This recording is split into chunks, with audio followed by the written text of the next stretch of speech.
This is an exit poll, very carefully calculated, not necessarily on the nail. But here it is, 10 o'clock, and we are saying the Conservatives are the largest party. The Conservatives on 316, that's up 9. If this exit poll is right, Andrew, I will publicly eat my hat on your programme. Swindon North is declaring. So, that is exactly in line with what our exit poll was suggesting. The Battersea Declaration. A swing from Labour to Conservative, 1.7%. Ed Miliband's leadership will be on the line by the end of this evening if this is how it's going to go on. Kilmarnock and Loudon in West Scotland. That's an extraordinary swing. They'll be hanging their heads in pain and gloom and despair. Douglas Alexander, who was at the very heart of Labour's campaign, has been defeated. We are seeing the entire shape of British politics changing before our eyes. Look at that. It is right up. It's almost breaking our swingometer. Jim Murphy's result. He's gone and gone big. And our fight back starts tomorrow morning. I'm sorry, there's too much noise. Too many SNP activists cheering at the moment.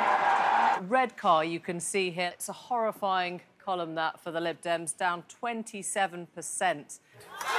Well, Labour take that seat from the Liberal Democrats. You can see it on Simon Hughes' face. Sir Douglas Carswell, who defected from the Conservatives to UKIP, has held on. So Vince Cable defeated. Unfortunately, this has been a terrible night for our party all over. I hereby declare that Nick Clegg has been duly elected. This has been a cruel and punishing night for the Liberal Democrats. Miliband Ed, Labour Party, 20,708 votes.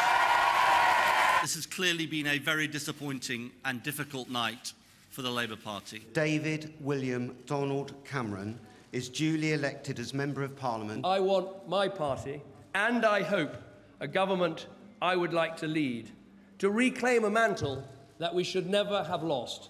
He will be able to govern for the first time as a Conservative leader of a Conservative-only government. David Cameron has written on Twitter, "Here's to a brighter future for everyone." This is a hat. You are so predictable, aren't you? I just knew you'd do it. I wanted to get a bigger one.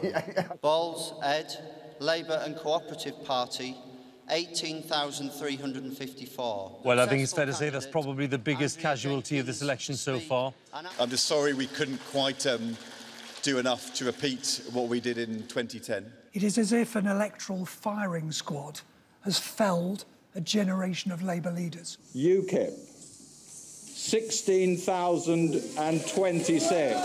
The Conservative Party candidate, 18,838. I intend to take the summer off, and there will be a leadership election for the next leader of UKIP in September, and I will consider, over the course of this summer, whether to put my name forward to do that job again. What do we make of that, Laura? So he's standing down, but he may stand again. Well, when is toast not toast? He promised consistently he would go. If he didn't get this seat, he would resign from the leadership. Except now we have a sort of Vicky Pollard resignation. I'm going to go off, I'm going to have a summer holiday, and then think about whether or not I'll stand again. But clearly the results have been immeasurably more crushing and unkind than I could ever have feared.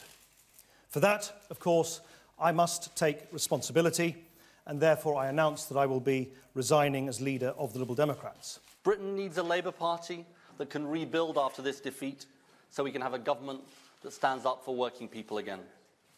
And now it's time for someone else to take forward the leadership of this party.